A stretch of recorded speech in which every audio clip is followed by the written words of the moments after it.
of the beginning of the end? Is this the end of the beginning?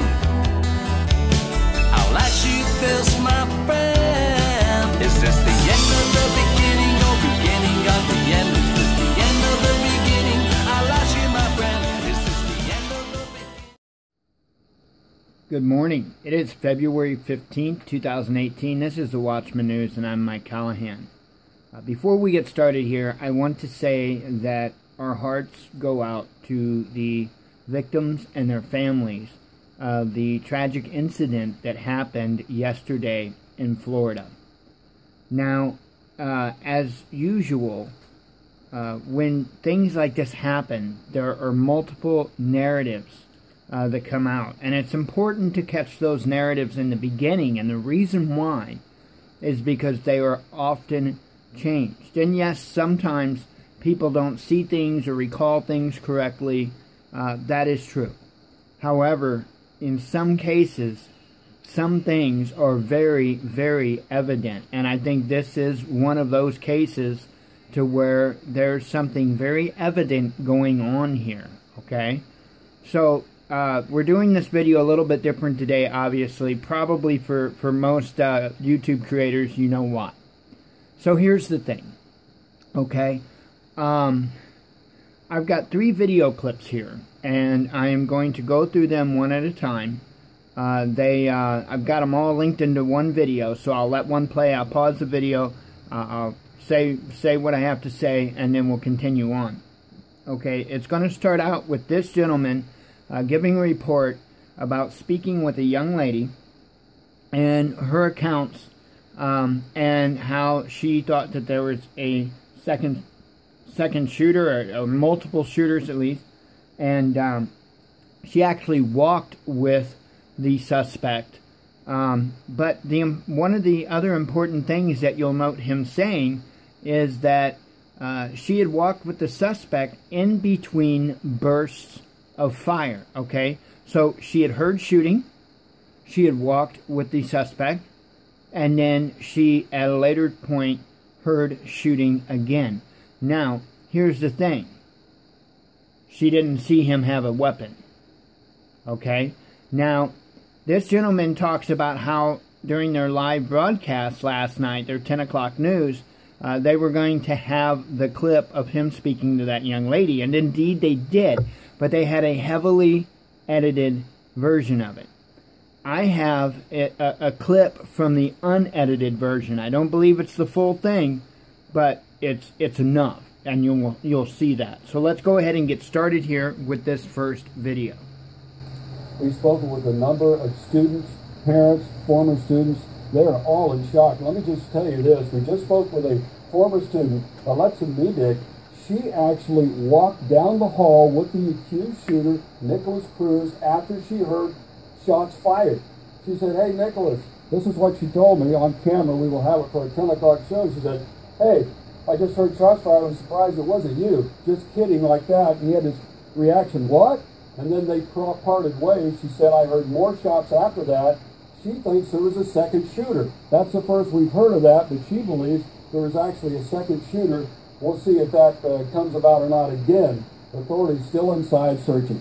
Now, okay, and now what we're going to play is his broadcast from their 10 p.m. news last night with the edited version of what she said.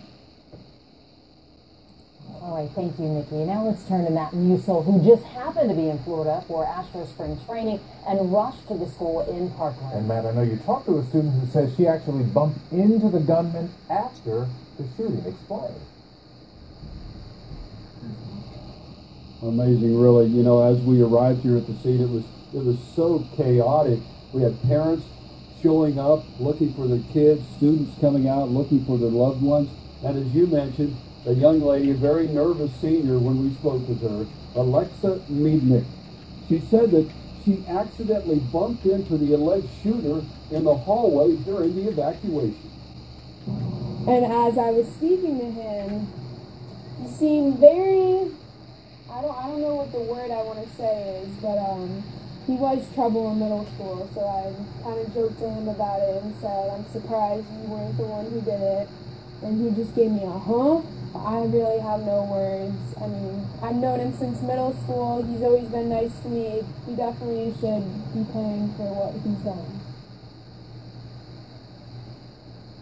Alexis says she never saw a gun, and when she was walking with Cruz, she just thought he was evacuating the school like everyone else. Only later did she realize just how fortunate she is to be alive tonight.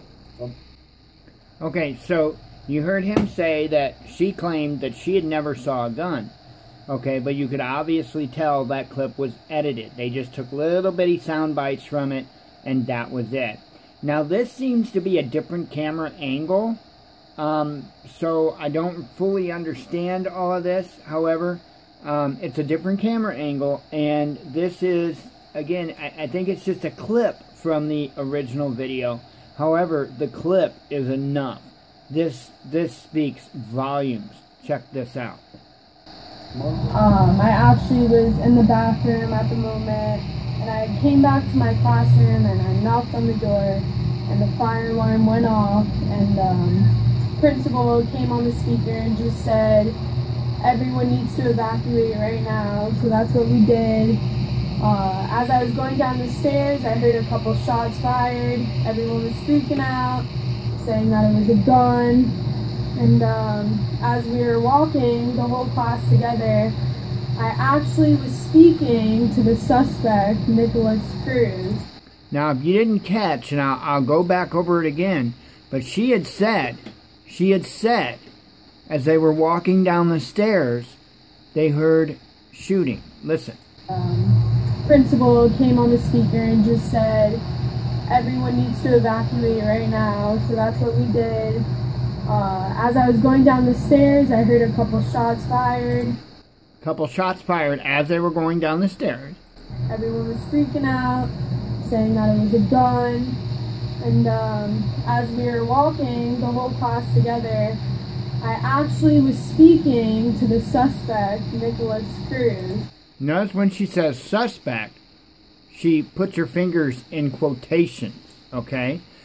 I don't think she believes necessarily that he was involved with this.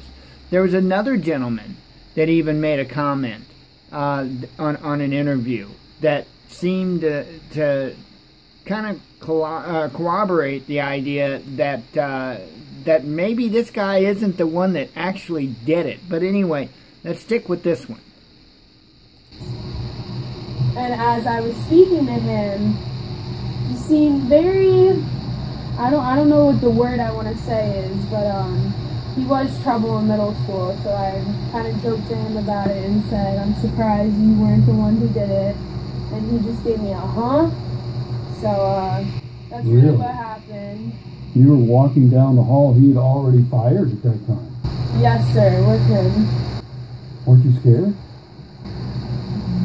In the moment I wasn't, because there's obviously definitely another shooter involved, but... Oh, you think he was not the only one? No, definitely not. Why do you say that? She's looking away. Because when shots were fired, I saw him after the fact. So, and the shots were coming from the other part of the building, so there definitely had to be two shooters involved, I believe. That's the first I've heard of that. Did you see any other students who were wounded? No. So, and this goes along with what I was pointing out yesterday on our live show, that I have not seen any particular student speak to seeing more than a couple victims, okay? So you could imagine 17 fatalities, okay? I know a couple of them had succumbed to their injuries at the hospital, okay? So that leaves 15 right there on the grounds, okay? So 15 fatalities there on the grounds. Now, I don't have a number. I haven't looked into it this morning yet. I don't have a number on injured, okay? So let's just throw the magical number on there. We don't know it. But you've got 15 people that at the time had succumbed to their wounds on the grounds. Now, 2 more had passed away at the hospital, okay? So you would think that it would be just more than just a couple of victims, okay? And I'm assuming that the different students that they had spoke with were in different parts of the school. So, you know, if you've got multiple students from multiple parts of the school evacuating, and each one of them say they only seen a couple victims, something's not adding up here. Something's not adding up here at all. So keep your eyes open, keep your ears open, and, you know, never fall for the mainstream narrative. Again, I'm not saying that nothing happened in Florida yesterday. That's not what I'm saying at all. What I'm saying is that, once again, just like they did in Vegas, just like they did in the Boston Marathon bombing, 9/11, Sandy Hook, time after time after time, okay, they changed the narrative. They changed the narrative. And you want to see how hokey they get? Go in and Google Columbine dummy, okay? Columbine dummy.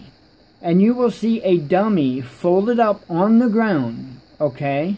And you will see second responders, okay? You will see second responders at one part in that video walk over to that dummy and drag them across the sidewalk and lay him down. And it's obviously a dummy, because humans don't fold like that when it was just laying on the ground, okay? Humans just don't fold like that unless they fall from, like, I don't know, a 20-story building or something. But other than that, you know, we don't typically bend like that. Folks, you know, you have to keep a very close eye. The other thing I noticed yesterday is immediately they took absolutely no time at all in the anti-gun, you know, we need more gun laws narrative. I mean, within 10 minutes. Within 10 minutes, since I started watching the live feed, which as soon as it came out breaking, I started watching a live feed. Within 10 minutes, you had Congress folks and all kinds of other people already screaming about gun control. And even Fox News. Fox News was playing the bleeding heart, we got to do something narrative. Keep your eyes peeled, folks. I've been saying it for quite some time, that they are going to come for the guns. And it completely makes sense to me that they would do it under the Trump administration, because nobody, probably including you, would even expect it.